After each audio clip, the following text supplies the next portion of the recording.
जय हिंद दोस्तों। Railway waiting ticket से संबंधित मैंने एक वीडियो बनाया था जिसमें बहुत सारे लोग कमेंट बॉक्स में सवाल कर रहे हैं कि यह कब से लागू हुआ है, क्या सच में हुआ है, क्या यह सही में हुआ है।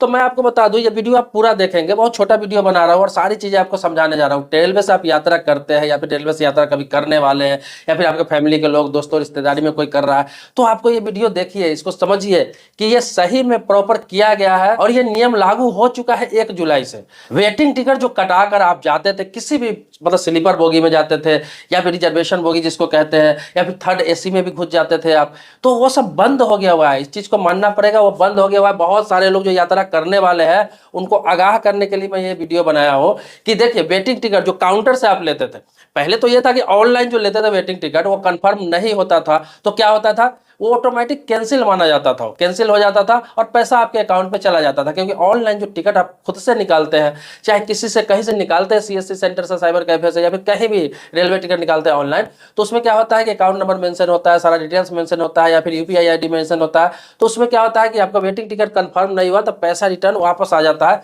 और वो कैंसिल माना जाता है, क्योंकि ऑनलाइन वेटिंग टिकट पर यात्रा आप कर नहीं सकते हैं, वो अवैध है। लेकिन काउंटर से आपने लिया है, रेलवे स्टेशन पे जाके स्टेशन काउंटर से आपने टिकट लिया है वेटिंग टिकट, और वो कंफर्म नहीं होता है ट्रेन खुलने तक, चार्ट बन जाता है, कंफर्म नहीं होता है, फिर भी आप उस पर यात्रा कर सकते थे, यात्रा कर सकते थे। आप किसी भी रिजर्वेशन बोगी में घुस जाते थे, किसी भी स्लीपर बोगी में घुस जाते थे और बैठ के आराम से दिन में यात्रा कर सकते थे। रात में सोते समय होता था कि आप कहीं ना कहीं फर्श पर एडजस्ट करते थे, लेकिन यात्रा कर सकते थे, ये था कि यात्रा कर सकते थे।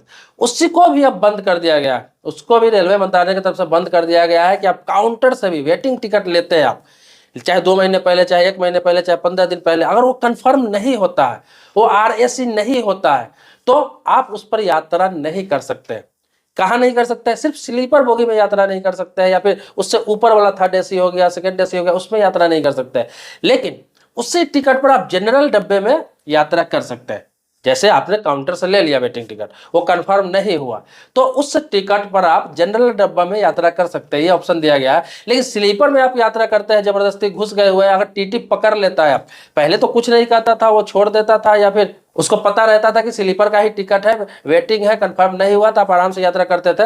अब क्या है, उस पर चालान कर दिया गया है, मतलब कि जुर्माना, जो एक बेटिकट यात्री को जुर्माना किया जाता है उसी प्रकार से आपको भी जुर्माना किया जाएगा। और जुर्माना करने के बाद ये नहीं कि फिर यात्रा कर सकते हैं आप स्लीपर में, जुर्माना तो किया जाएगा। एक तो वेटिंग टिकट आपने पहले से लिया हुआ है, ऊपर से दोबारा आपको जुर्माना भी किया जाएगा। उसके बाद क्या होगा कि आपको ट्रेन से उतार दिया जाएगा, आपको जनरल बोगी में भेज दिया जाएगा, जहां भी अगले स्टेशन पर गाड़ी रुकती है। तो ये 3 तरह का आपका नुकसान होगा। तो इसलिए वेटिंग टिकट आपने ले रखा है, कंफर्म नहीं होता है तो यात्रा नहीं करें। अब तत्काल में टिकट ले ले, तत्काल में निकाल सकते हैं, तत्काल का ऑप्शन है, या फिर आरएसी हो जाता है तो यात्रा कर सकते हैं, या फिर इमरजेंसी में जाना है तो जनरल टिकट आप कटाइए और जनरल बोगी से यात्रा कीजिए। लेकिन स्लीपर बोगी में आप वेटिंग टिकट पर यात्रा मत करिए। इसी चीज को मैंने पिछले वीडियो में आपको बताया था, और आपको बता दूं कि यह सिर्फ स्लीपर के लिए लागू हुआ है, वेटिंग टिकट के लिए लागू हुआ है। बाकी जो जैसे चल रहा है उसी हिसाब से चलता रहेगा, बाकी कोई बदलाव टिकट में नहीं किया गया है। जैसे आपको बता दूं कि फर्स्ट एसी होता है, उसमें आपको पता है कि उसमें न वेटिंग होता है न फालतू यात्री लोग जाते हैं, वेटिंग होता है, अगर कंफर्म नहीं हुआ तो ऑटोमेटिक कैंसिल हो जाता है। सेकंड एसी में भी आपका वही होता है, आपने टिकट वेटिंग ले लिए हुआ है, लेकिन वो क्या होता है कि अगर कंफर्म नहीं हुआ चार्ट बनने तक तो आपका ऑटोमेटिक कैंसिल हो जाता है, पैसा आपके अकाउंट पे आ जाता है। इसी प्रकार से थर्ड एसी में भी सेम प्रोसेस है।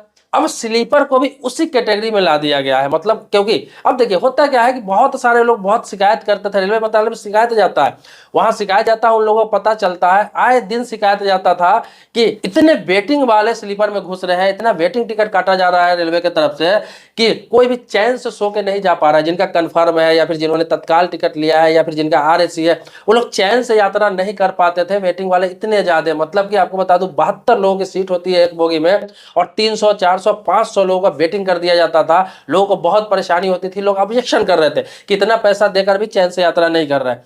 तो इसी को लेकर अब इसे बंद कर दिया गया है, काउंटर का भी वेटिंग टिकट बंद कर दिया गया है, ऑनलाइन तो वेटिंग टिकट पहले से बंद था, यात्रा नहीं कर सकते थे। मतलब कि टिकट कटा सकते हैं लेकिन यात्रा नहीं कर सकते अगर कंफर्म नहीं हुआ तो लोगों को खुश होना चाहिए। लोग, बहुत सारे लोग शिकायत कर रहे हैं तो उनको खुश होना चाहिए, लेकिन अब लोगों को नया शिकायत आ गया कि वेटिंग बंद नहीं करना चाहिए था, क्योंकि इमरजेंसी में लोग वेटिंग से यात्रा कर लेते थे, काम चल जाता था, उससे कम से कम अपने मंजिल पे तो पहुंच जाते थे। लेकिन आपको बता दूं कि ये बंद कर दिया गया है तो कर दिया गया है। इसके अलावा आपको बता दूं चालान के बारे में, आप स्लीपर में बिना टिकट के घुस जाते हैं या फिर जनरल टिकट लेकर घुस जाते थे तो पहले चालान कटा लेते थे। टीटी आता था, आपको चालान कर देता था, जुर्माना कर देता था और आप स्लीपर में आराम से यात्रा कर लेते थे। चालान पे भी यात्रा कर लेते थे स्लीपर में आप। लेकिन अब वो संभव नहीं है। अब आपका चालान भी होगा बिना टिकट के है, या फिर जनरल टिकट पे आपने है, आप घुस के स्लीपर में, आपका चालान हो गया, जुर्माना हो गया, फिर भी आपको उतर के जनरल में ही जाना है। उस चालान पे सिर्फ जनरल में यात्रा कर सकते हैं। स्लीपर में वही लोग यात्रा करेंगे, सीधा समझ लीजिए जैसे third AC, second AC, first AC में लोग यात्रा करते हैं, इसी प्रकार से जिनका सीट कंफर्म है या फिर जिनका RAC हो गया हुआ है वही लोग यात्रा करेंगे। बाकी लोग अब यात्रा नहीं कर सकते हैं। बाकी लोगों के लिए जनरल बोगी है, जनरल में ही यात्रा आपको करना पड़ेगा। अब जनरल में इतना भीड़ बढ़ जाएगा कि अभी तो नहीं, लेकिन संभवतः आगे हो सकता है कि सरकार जनरल बोगी की संख्या बढ़ाए, जनरल बोगी के डिब्बा और हर ट्रेन में जोड़े, हो सकता है ऐसा। लेकिन फिलहाल जो अपडेट है वो मैंने आपको बताया। मुझे लगता है कि आप समझ गए होंगे, बिल्कुल आसान भाषा में मैंने समझाया और ये 1 जुलाई 2024 से ही लागू हो चुका है। तो इसके बाद जो लोग यात्रा करने वाले हैं तो वो लोग सतर्क रहे, सावधान रहे, इन चीजों का पालन करें। दोस्तों मेरे चैनल पर नए हैं, पहली बार आए हैं तो चैनल को सब्सक्राइब करिए, बगल में बेल घंटी है उसको भी दबा लीजिए। लेकिन पुराने सब्सक्राइबर हैं तो इसके लिए कोटि कोटि धन्यवाद देता हूं, आभारी हूं आपका। मिलते हैं एक नए मुद्दों के साथ, एक नए अपडेट के साथ, एक नए खबर के साथ, एक नए जानकारी के साथ। तब तक के लिए शुक्रिया, धन्यवाद। जय हिंद दोस्तों।